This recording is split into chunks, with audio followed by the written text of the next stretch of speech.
أما بعد عباد الرحمن فإني أوصيكم ونفسي بتقوى الله الكلام القائل في كتابه القرآن. بسم الله الرحمن الرحيم.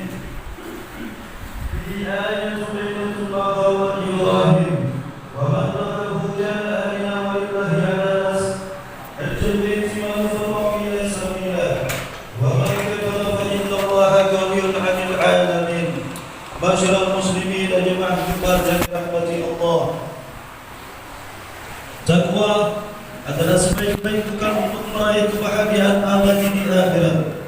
Oleh karena itu, khatib mengawali khutbah yang singkat ini dengan wasiat takwa. Marilah kita semua selalu meningkatkan ketakwaan kita kepada Allah Subhanahu wa taala dengan melaksanakan semua kewajiban dan meninggalkan segenap larangannya. Hadirin rahimakumullah, hari-hari ini beberapa kloter jamaah calon haji telah diberangkatkan ke tanah suci. Sebagaimana kita tahu bahwa ibadah haji memiliki hukum-hukum yang harus diindahkan dan dilakukan sesuai tuntunan syariat agar sah dan diterima oleh Allah Ta'ala. Pembahasan secara terperinci tentang manasik haji tentunya panjang lebar dan tidak cukup disampaikan dalam khutbah Jumat yang singkat ini. Namun dalam kesempatan yang mulia ini, khatib mengingatkan kepada kita semua mengenai dua hal penting. Yang pertama, seseorang akan berangkat haji, bekal paling utama adalah paling penting yang harus ia bawa adalah ilmu. Ilmu tentang tata cara haji ini sangat urgen karena berkaitan dengan sah atau tidaknya ibadah haji, diterima atau tidaknya ibadah haji. Sangat disayangkan apabila harta, tenaga, waktu, rasa lapar, rasa haus, rasa letih dan perjalanan jauh hilang sia-sia tanpa faedah dan manfaat dikarenakan seseorang tidak membawa bekal yang memadai tentang ilmu mengenai tata cara haji. Orang yang tidak memiliki ilmu tentang hukum-hukum haji lalu ia berhaji tanpa ilmu, maka ia tidak bisa menjamin keabsahan ibadah yang ia kerjakan. Demikianlah keadaan orang yang tidak berilmu. Ia ingin memperbaiki sesuatu, namun justru sebaliknya ia merusak dan membatalkannya.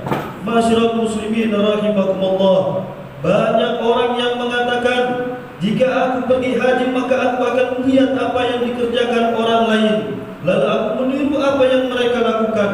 Atau mereka mengatakan, nanti di sana kan ada pembimbing, untuk apa aku belajar tentang tata cara haji? Atau mereka mengatakan, untuk apa belajar tentang tata cara haji? Toh yang penting niatnya baik. Perkataan-perkataan semacam ini biasanya tidak keluar kecuali dari orang yang tidak mengetahui hakikat perkara yang sesungguhnya. Kita katakan kepadanya, para ulama telah menegaskan bahwa wajib bagi setiap muslim untuk tidak memulai melakukan perbuatan apapun hingga ia mengetahui bagian yang Allah halalkan dan bagian yang Allah haramkan dari perbuatan tersebut. Karena Allah Ta'ala telah membebankan berbagai kewajiban kepada kita, maka wajib bagi kita memperhatikan dan mengindahkan apa yang telah diwajibkan kepada kita.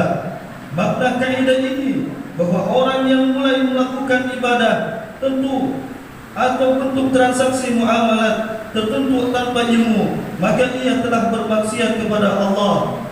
Umumnya karena tidak mau mengaji atau belajar, seseorang terjatuh pada perkara yang merusak atau membatalkan amal yang dilakukan, sehingga amalnya tidak sah tanpa ia sadari. Orang yang semakin seperti ini tidaklah diterima alasan bahwa ia bodoh, sebab kebodohan bukanlah alasan yang diterima ketika seorang mengerjakan ibadah dengan cara yang tidak benar. Oleh karena itu, bagi orang yang ingin berhaji, berzakat, mengerjakan sholat atau ibadah dan muamalat apapun, maka wajib mempelajari ilmu tentang hal-hal tersebut. Al-Baihaqi meriwayatkan dari sahabat Anas radhiyallahu anhu bahwa Nabi sallallahu alaihi wasallam bersabda, "Talabul 'ilmi fardhah 'ala kulli muslim."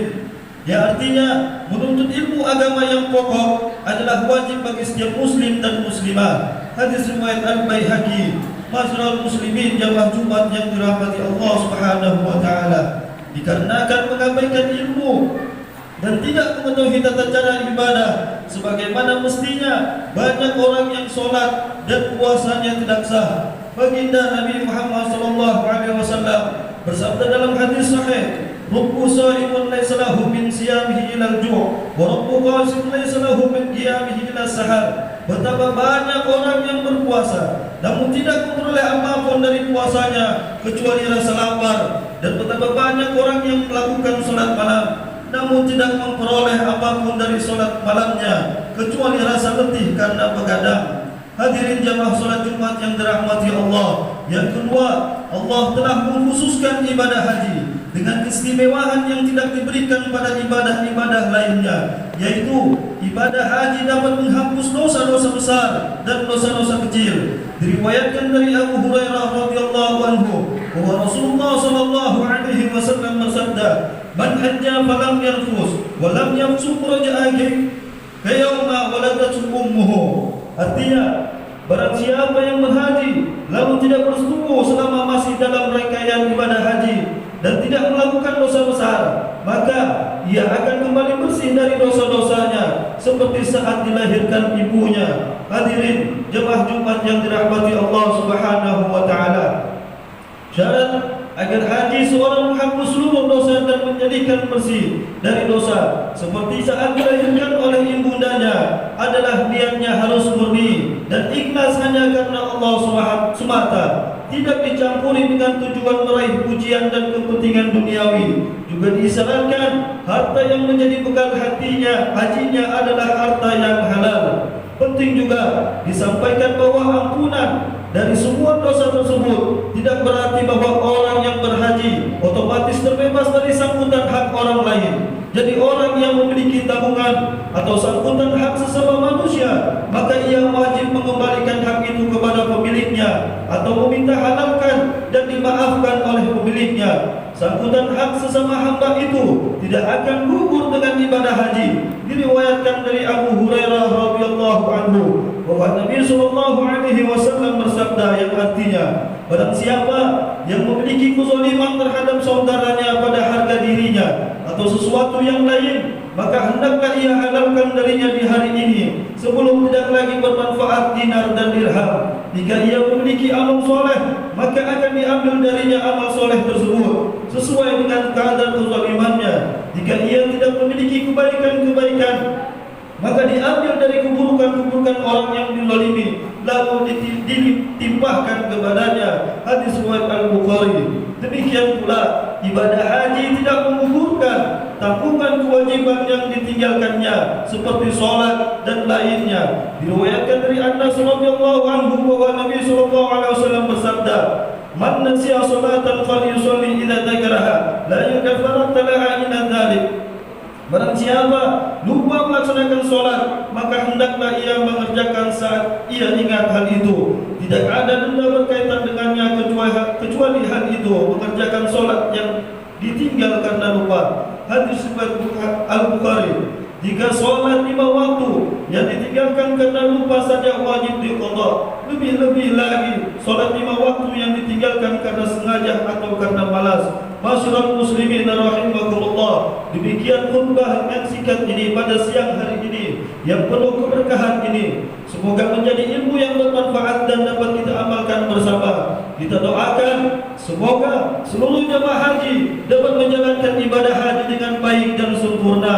Semoga juga Allah kabulkan doa-doa kita semua, juga berangkat untuk menunaikan ibadah haji. Amin amin ya rabbal alamin. Aku qawli hadza wa astaghfiru li wa lakum fastaghfiru innahu huwal ghafurur rahim. Allahumma shalli ala sayyidina Muhammad. Allahumma shalli wa sallim wa radiyallahu tabaraka wa ta'ala an kulli sahabati rasulillahi ajma'in walhamdulillahi rabbil alamin. Alhamdulillah Alhamdulillah wa kafa wa salli wa sallim ala sayyidina Muhammadin Mustafa وعلى آله وصحبه أهل الوفاء. أشهد أن لا إله إلا الله وحده لا شريك له، وأشهد أن سيدنا محمدا عبده ورسوله. أما بعد، فيا أيها المسلمون، أوصيكم ونفسي بتقوى الله العلي العظيم، واعلموا أن الله أمركم بأمر عظيم، أمركم بالصلاة والسلام على النبي الكريم.